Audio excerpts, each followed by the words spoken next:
RBI ने अपनी बैंकों को कहा है, बैंकों का बैंक कौन है? आरबीआई। उसके अंडर में देश की कमर्शियल बैंक्स आती हैं, जैसे एसबीआई, बैंक ऑफ बड़ौदा। इन बैंकों से कहा है कि एक काम करो, आप डॉलर लेकर आओ। बोले साहब हम कहां से लेकर आए, हम तो लोन भी रुपए में देते हैं और जमा भी रुपए में ही करते हैं, तो हम कहां से लेकर आएंगे? बोले एक काम करो, डॉलर में बॉन्ड जारी कर दो। अब ये बॉन्ड क्या कहानी है? हेडलाइन कुछ इस तरह से है, भारत की टॉप इंडियन बैंक्स ने डॉलर में बॉन्ड लेने की तरफ अपना दिमाग मोड़ दिया है। इसके लिए आरबीआई ने क्या किया? आरबीआई ने उनको कहा कि तुम्हें क्या चाहिए मुझसे वो बताओ। बोले, इनने कहा सर हमें बड़ी दिक्कत ये है, हम डॉलर तो ले आएंगे, पहले बैंकों के नाम कौन कौन है? बैंक ऑफ बड़ौदा और भारतीय स्टेट बैंक, एसबीआई। इनसे कहा गया है कि आप डॉलर में पैसा जुटाओ। कितना जुटाओ? बोले 500 मिलियन डॉलर जुटाओ, यानी कि $1 बिलियन भारत के बाहर से लेकर आओ। डॉलर लेकर आना है, ध्यान रखने वाली बात है। बोले क्या कह के लाएंगे? आप कहकर लाओ कि आप हमें पैसा दो, हम आपको रिटर्न देंगे। बॉन्ड की कहानी क्या होती है, पहले ऐसे समझते हैं। देखिए बॉन्ड ना एक तरह से समझिए कि आपकी पैसे की जरूरत है, रुपए की जरूरत है, डॉलर की जरूरत है, जरूरत के बदले ब्याज दिया जाता है। लेने वाला जो होता है उसकी अपनी एक गुडविल होती है, उस गुडविल के आधार पर उसको दुनिया लोन देती है। आज भारत की सबसे बड़ी बैंक अगर दुनिया के बाहर जाकर के कहे कि हमें डॉलर की जरूरत है, हमें रुपए की जरूरत है, या फिर कहिए हमें निवेश की जरूरत है, तो दुनिया के देश उसकी साख के आधार पर कि देश की सबसे बड़ी बैंक है भारत जैसे देश की, लो जी पैसे दे दो, आप बदले में क्या चाहोगे? तो जो निवेशक होगा वो बदले में रिटर्न चाहेगा कि ये तो पैसा वापस मिल ही जाए उसे जो उसने निवेश किया है, साथ में उसे ब्याज भी मिल जाए। तो ऐसे में एसबीआई जब मांगेगा तो एसबीआई ब्याज की गारंटी भी देकर आएगा। बॉन्ड के साथ क्या होता है कि आप अपनी कंपनी के शेयर नहीं देते, यानी कि एसबीआई अपनी हिस्सेदारी नहीं दे रही है, गारंटी दे रही है कि मैं एसबीआई गारंटी देता हूं, अगर तुम्हें पैसे देने दे दो, मैं तुम्हें ब्याज समेत पैसा वापस लौटाऊंगा। कितना ब्याज? बोले 4% ब्याज पर। आप कहेंगे क्या बात है, 4% के लिए कोई निवेश थोड़ी करेगा। देखिए दुनिया के बहुत से देश जैसे जापान या विकसित अर्थव्यवस्थाओं में ब्याज पॉइंट्स में होता है, 0.1%, 0.5%, इतना ही ब्याज मिलता है। भारत जैसा देश जब 4% ब्याज की बात में ऑफरिंग करेगा तो यह अपने आप में उन देशों के लिए एक बड़ी उपलब्धि होती है कि यानी श्योर सिक्योर तरीके से, मान लीजिए कि गल्फ नेशंस ने कहा कि सॉवरेन वेल्थ से हम अपने यहां पर आपके यहां पैसा लगा रहे हैं, तो आपने फंड निकाल करके डॉलर में लगा दिया, भारत ने 4% के हिसाब से दे दिया, उनके देश में भी कोई टैक्स नहीं लगा और हमारा काम भी चल गया। तो यह प्रक्रिया अपनाने की तैयारी में ये दोनों बैंक आ गई हैं। ठीक है साहब, इसके लिए चैलेंज क्या है? अब ऐसे समझिए, डॉलर आया, मान लीजिए आज 95 रुपए का $1 है, लेकिन 5 साल के लिए आपने पैसा उधार लिया था। जिस तरह से डॉलर के सामने रुपया पस्त हुआ, 85 से 95 पहुंचता हमने कुछ ही समय में देखा, पता चले अगले 5 साल में यह 95 से पहुंच के 105 पहुंच गया, फिर क्या करिएगा? तो करिएगा क्या? $1 बिलियन मान लीजिए आज 9500 करोड़ का है, $1 बिलियन रुपए का है, कितने का? 9500 करोड़ का। ठीक है, आने वाले समय में हो सकता है 105 यानी कि 10,500 करोड़ का हो जाए, तो बैंकों की तो हालत खराब हो जाएगी। 9500 की जगह 1000 करोड़ एक्स्ट्रा और देना पड़ गया। बोले साहब ये तो बहुत ही खराब रिटर्न निकल कर आया। तो बैंकों को यह टेंशन रहती है कि हम डॉलर तो ले आएंगे, लेकिन डॉलर हमारे देश में तो कहीं चलता नहीं है, डॉलर का ब्याज कहीं दे नहीं सकते, डॉलर ब्याज पे ले नहीं सकते, तो क्या करेंगे? तो बैंक मांग कर तो डॉलर लाएगी विदेशी बाजार से, आखिर वो आरबीआई को देगी कि ये पकड़ो महाराज आरबीआई, अब इस डॉलर के बदले आप हमें रुपया दे दो। तो अब क्या हुआ है ना, आरबीआई ने इन बैंकों से कहा है कि जाओ डॉलर लेकर आओ, ये लेकर आएंगे। बैंकों से कहा है कि तुम्हारी जरूरत जो है पैसे की, बैंकों को जरूरत पड़ती है एक्सपेंशन के लिए, बैंकों को लोन देने के लिए, सस्ती लैंडिंग करने के लिए, तो आरबीआई ने कहा कि मैं आप लोगों को जो आप डॉलर लेकर आएंगे उन्हें आप मुझे जमा कराना, मैं उसके बदले आपको रुपया लौटा दूंगी, आप उतने रुपए में अपना काम चला लेना। बोले महाराज वो तो ठीक है, लेकिन कल को फिर हम आपसे डॉलर छुड़वाने जब आएंगे तो आप हमसे उन डॉलर को खरीदने के नाम पर बहुत ज्यादा रुपया नहीं वसूल लेंगे। उस समय डॉलर और रुपए के अंदर कोई दिक्कत हो गई तो फिर तो हम मर जाएंगे। तो बैंकों को आरबीआई ने इसी जून 2026 में यह गारंटी दी कि चिंता मत करो, आपके साथ में करेंसी स्वैप एग्रीमेंट पहले ही कर ले रहा हूं। मतलब आप अगर डॉलर कभी 5 साल में लेने आएंगे वापस हमसे, क्योंकि चुकाओगे तो डॉलर ही बाहर, तो लेने आओगे तो 1.5% ब्याज लेंगे आपसे आज की कीमत पर। मतलब आज अगर 9500 रुपीज का $1 बिलियन है तो इस पर 1.5% ही एक्स्ट्रा हम लेंगे। अब चाहे डॉलर 105 का हो जाए, चाहे 120 का हो जाए, चाहे जितने का हो जाए, हम आपसे 1.5% ज्यादा लेंगे, आज की दरों पर लॉक करा लो, यानी एक्सचेंज रेट फिक्स करा ली। बैंक इस तरह से करा के क्या फायदा पा गए? फायदा यह पा गए कि आज की रेट में डॉलर और रुपए का जो भी भाव चल रहा है, बैंकों ने वो लॉक करा लिया 5 साल के लिए।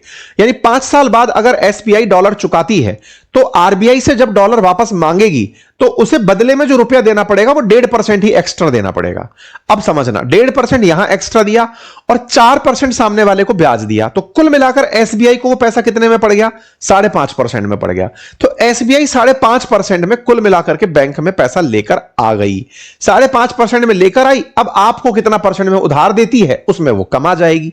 बैंक का काम ही यह है उधार लेना, फिर आपको देकर ब्याज में पैसा कमाना। तो ये पूरी प्रक्रिया जो है, उम्मीद है अब आपको समझ में आ गई होगी। इसी कारण से ये बड़ी हेडलाइन बन गई। तो हेडलाइन जब बनी तो ये बनी कि top Indian state lender eyes first dollar bond since RBI. मतलब कि जब से कहा गया, पहली बार ऐसा हो रहा है, क्योंकि अब तक क्या होता था कि बॉन्ड को अगर आप डॉलर में ले आए तो डॉलर को लेकर के आरबीआई गारंटी नहीं देती थी। वो कहती थी मैं 5 साल बाद वाली रेट वसूलूंगी, तो आरबीआई वसूली पूरी करता था। तो हमारे देश में क्या होता था, डॉलर कम आता था इस बहाने। क्यों? क्योंकि हमारे ही कंपनियां डरती थी। आप अगर स्वैप एग्रीमेंट पहले कर लिए होते तो हमारी सारी कंपनियां उठा उठा कर ले आती डॉलर्स को कि साहब गारंटी पे दे दो पैसा, हम तो ले आएंगे। क्योंकि दुनिया में पैसा सस्ता है, मतलब दुनिया के पास इतना विकसित अर्थव्यवस्थाओं के पास इतना धन है कि वो बहुत कम ब्याज पे भी लैंडिंग देने को तैयार है। जैसे जापान ने भारत की बुलेट ट्रेन के लिए जो कर्ज दिया, फ्रैक्शन ऑफ 1% के ऊपर है वो, मतलब 1% से भी कम ब्याज के ऊपर हमको 100 साल के लिए दे दिया, 50 साल के लिए दे दिया कि जाओ अपना काम चलाओ। क्योंकि उनके लिए वो 0.1% भी बहुत है। उनको अगर आप 4% की गारंटी दे रहे हो, 4% देंगे तो ये बड़ा खेल हो जाएगा। क्या ये पहली बार है? नहीं, दुनिया भर में बहुत बार हुआ है। जैसे चाइना की अलीबाबा ने $7 बिलियन जुटाए थे, ऐसे कभी चाइना ने अमेरिका से पैसे जुटाए थे और अमेरिका से पैसे लेके अमेरिका का पैसा चाइना में यूज किया और बड़ी कंपनी बन गई। ऐसे ही इंडोनेशिया की कंपनी ने 2026 में हाल ही के अंदर ही 1.5 बिलियन डॉलर ऐसे ही जुटाए। तो बड़ी कंपनियां ऐसे अंतरराष्ट्रीय बाजार से डॉलर जुटाती हैं और जुटा करके अपनी तरफ से गारंटी देती हैं कि साहब हम रिटर्न कर देंगे। क्या एसबीआई पहली बार कर रहा है? देखो, एसबीआई ने पहले भी किया ये काम। 2 सितंबर 2025 को भी ऐसे ही हुआ था, 5 साल के लिए लिया था, लेकिन तब क्या गारंटी नहीं थी? करेंसी स्वैप की गारंटी नहीं थी, इनको हैजिंग नहीं मिली थी कि तुम पैसा ले लो, हम तुम्हें इतने ही % पर रिटर्न करेंगे। एसबीआई के लिए ये अब अपॉर्चुनिटी है, क्योंकि आरबीआई को पता चल गया कि मेरे पास डॉलर कम हुए तो दिक्कत हो जाएगी। तो कैसे दुनिया से पैसा निकालें, तो उसके लिए हमने ये तरीका अपनाया। तो तरीका अच्छा है। एसबीआई और बैंक ऑफ बड़ौदा अब इसी आरबीआई की फैसिलिटी का, जो सब्सिडी फैसिलिटी है, इसका लाभ लेकर देश के लिए डॉलर लेकर आएंगे। ठीक है साहब। आरबीआई की योजना कब आई? जून 2026 में आई थी और इसके अंदर पूरी तरह जोखिम अब आरबीआई उठा रही है। मतलब 1.5% ही वसूलेगी जब आप 5 साल बाद मांगोगे। यह व्यवस्था कुछ दिन पहले ही आई है, 10 जून की खबर आप देख सकते हैं। RBI open new dollar rupee swap facility, जिसमें 1.5% वो मांगेगी। यह व्यवस्था क्या करने के लिए है? यह व्यवस्था करने के लिए कि कल को रुपया और गिर गया तो आपको सुरक्षित हमने हैज कर दिया, यानी कि अब आप सुरक्षित हो गए, आपको चिंता नहीं लेनी है। किसको? एसबीआई और बैंक ऑफ बड़ौदा को। तो इनके लिए बढ़िया हो गया, बढ़िया डॉलर रुपी स्वैप फैसिलिटी हो गई, जिस तरीके से अब इनको लाभ होता हुआ आ रहा है। हमारे लिए किस तरह से सोचने की आवश्यकता है? तो साहब सिंपल सी बात है कि जब डॉलर बैंक लेकर आएंगी, रुपया अल्टीमेटली बैंक में पहुंचेगा, क्योंकि डॉलर लेकर के डॉलर को वो लैंड नहीं कर सकती। हमारे देश की कोई भी कंपनी जब डॉलर में निवेश लेती है, चाहे कोई हमारी प्राइवेट कंपनी हो, सरकारी कंपनी हो, वो डॉलर लेकर सबसे पहले आरबीआई को पकड़ाती है। सर ये लीजिए, हम ले आए, अब हमें रुपया दे दो। आपने अगर देखा हो ना कि रिलायंस के अंदर जियो ने इन्वेस्ट किया, तो जियो का इन्वेस्टमेंट भी डॉलर में आया, लेकिन वो जाएगा आरबीआई के पास। आरबीआई उस डॉलर के बदले रुपया देती है कि ये पकड़ो, अब देश में रुपये से काम चलाओ। तो कहने का मतलब यह है कि देश में आता हुआ कोई भी निवेश हमारे लिए अल्टीमेटली लोन की फैसिलिटी को आसान करेगा। अब एसबीआई जब वो लेकर आएगी तो आपको भी देगी, तो कम से कम आपको भी ज्यादा धन मिलता चला जाएगा। ये कुछ इस प्रकार की व्यवस्था होती है। आई बात समझ में? तो अब बॉन्ड की कहानी को समझते हैं। ये कहानी कितनी इंपॉर्टेंट है, उम्मीद है अब आपको ये समझ में आ गया हो। तो बॉन्ड है क्या? तो बॉन्ड क्या है ना, असल में ब्याज की गारंटी के साथ लिया गया उधार है कि इतना गारंटी देंगे। आप कहेंगे फिर तो सर मैं भी बॉन्ड ही देता हूं। बिल्कुल, आप और हम भी बॉन्ड ही देते हैं, तमाम प्रकार के लोग भी बॉन्ड देते हैं। माल्या भी देता होगा, नीरव मोदी भी देता होगा, आरबीआई भी देती होगी, एसबीआई भी देती होगी, भारत सरकार भी देती होगी। क्रेडिबिलिटी के ऊपर डिपेंड करता है बॉन्ड की क्वालिटी, कि कितना अच्छा बॉन्ड है। बॉन्ड कितना अच्छा होगा, कितने अच्छे आदमी ने उधार मांगा है। मतलब ये डिपेंड वैसी वाली बात है कि आरबीआई आपसे उधार मांग रही है, अरे साहब आप तो लौटा ही देंगे। एसबीआई आपसे उधार मांग रही है, अरे साहब आप तो, भारत सरकार उधार मांग रही है, अरे साहब आप तो। जिनका पैसा आपको ये लगता है कि लौट के आ ही जाएगा, उनकी रेटिंग ऊपर चली जाती है कि साहब AA+ रेटिंग के बॉन्ड हैं ये। जिनकी आपको डाउटफुल लग रहा है कि यार भाग ना जाए, उनकी रेटिंग गिरने लगती है। तो बॉन्ड की रेटिंग होती है। तो जितना अच्छा बॉन्ड होता है उसकी रेटिंग उतनी ही अच्छी होती चली जाती है। डॉलर की कहानी तो अब बैंकों में समझ में आ गई, लेकिन भारत की ही किसी कंपनी को इंडिया में ही रुपया चाहिए, मतलब अगर XYZ नाम की कोई कंपनी है, XYZ प्राइवेट लिमिटेड मान लीजिए, उसको पैसा चाहिए तो वो क्या करेगा, आम जनता से कहेगा कि देखो मैं अपना हिस्सा तो आपको नहीं दूंगा, गारंटी जरूर दे सकता हूं कि इतना % रिटर्न दूंगा। आप में से कुछ लोग कहेंगे कि सर कंपनी कौन है ये बताओ। मान लो कि आपको सुनने में आ गया रिलायंस ने मांग लिया, अडानी ने मांग लिया, टाटा ने मांग लिया, बिरला ने मांग लिया कि ये लोग पैसा मांग रहे हैं और साथ में गारंटी और दे रहे हैं। तो होता क्या है, जब वॉलेटाइल मार्केट होता है ना, जब लोगों को यह लगता है कि बाजार कभी भी गिर रहा है, उठ रहा है, तो बॉन्ड मार्केट की तरफ दुनिया भागने लगती है। क्यों? क्योंकि वहां पर गारंटीड रिटर्न देने की वो बात करता है कि इतना % तो मैं रिटर्न दूंगा ही दूंगा। हालांकि यह ध्यान रखने की बात है, अगर कंपनी फेल मार गई तो गारंटी गई, लेकिन फिर भी बहुत बड़ी कंपनी है, तमाम तामझाम उसके हैं, ये फेल मार गई तो देश में बड़ा सेटबैक आ जाएगा, इस तरह की too big to fail type की कंपनी है। तो उसमें क्या होता है कि लोग बॉन्ड में निवेश करते हैं। तो कई देश, मतलब अपने जैसे देश में जहां जिन्हें फिक्स रिटर्न चाहिए होता है कि इतना % ब्याज की गारंटी दे रहा है, तो लोग बॉन्ड में निवेश करते हैं। तो डॉलर बॉन्ड वर्सेस साधारण बॉन्ड में क्या अंतर हुआ?